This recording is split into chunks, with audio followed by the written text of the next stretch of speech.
En estos días hemos estado conversando, informándoles a ustedes sobre los distintos candidatos que se empiezan a perfilar, ¿no es cierto? Y cuáles están punteando en las encuestas, cuáles están confirmando sus candidaturas, qué alianzas y qué inscripciones están haciendo de cara a las elecciones generales del próximo año. Son el domingo 11 de abril de 2021 para reemplazar al Parlamento y al presidente de la República. Pero definitivamente esta campaña va a ser absolutamente distinta, ¿no es cierto? Porque no se van a poder hacer mítines, no se va a poder concentrar gente, el candidato no va a poder recorrer los pueblos y llegar a los poblados más alejados porque hay restricciones en medio de esta pandemia que vivimos.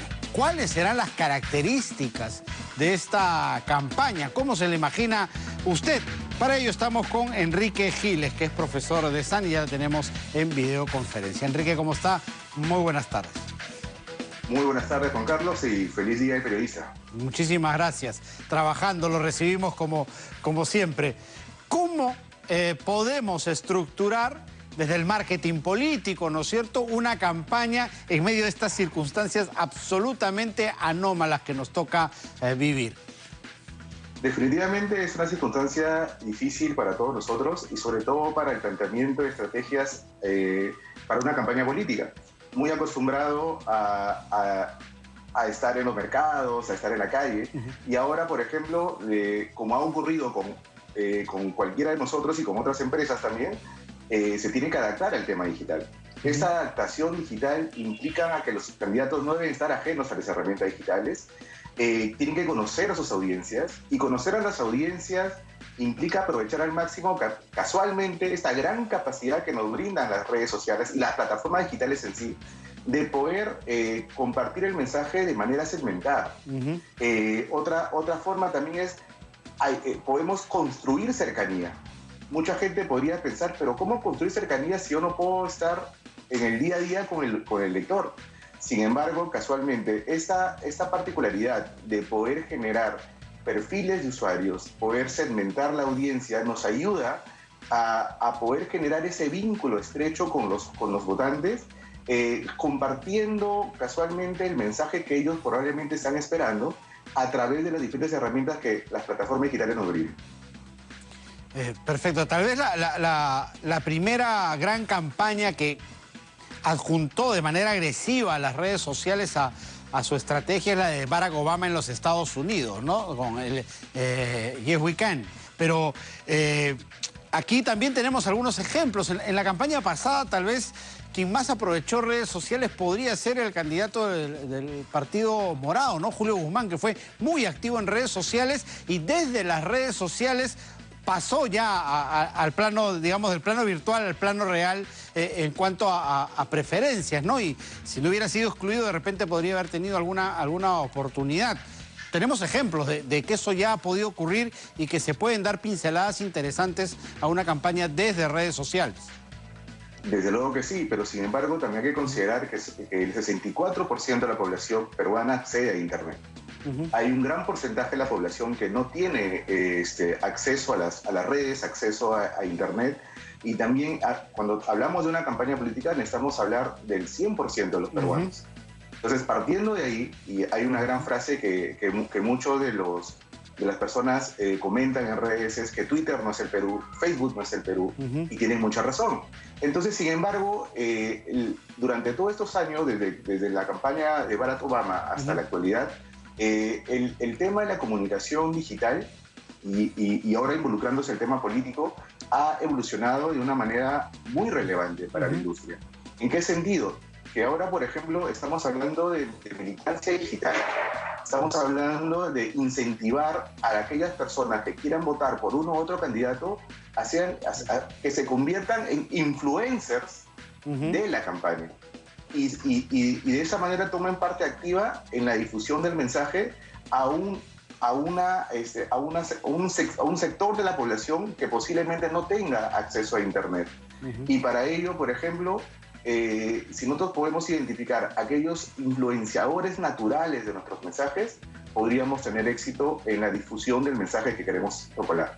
Que va a tener que ser así, como una especie de agentes barriales, de agentes de cuadra, de agentes de urbanización que traspasen de la virtualidad a la realidad y lleven el mensaje de una especie de estrategia de hormiga, ¿no?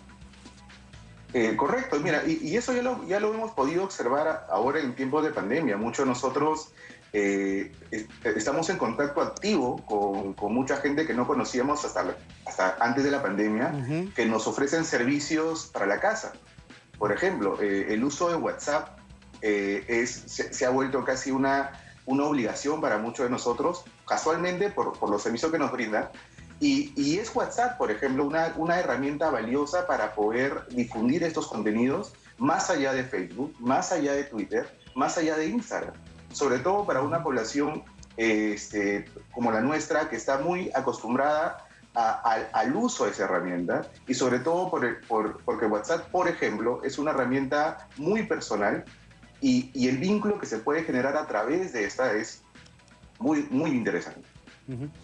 ¿Cómo plantearías una estrategia tú para salir de Lima y llegar a las provincias, ¿no? El candidato en Lima, además de Lima, que está mejor interconectada, tiene mejor conexión, podría ser un poco más fácil, un poco más sencillo llegar, ¿no? Pero ¿cómo llegar al interior del país, a los pueblos más alejados que de repente en temas de interconectividad ni siquiera están enganchados a la red?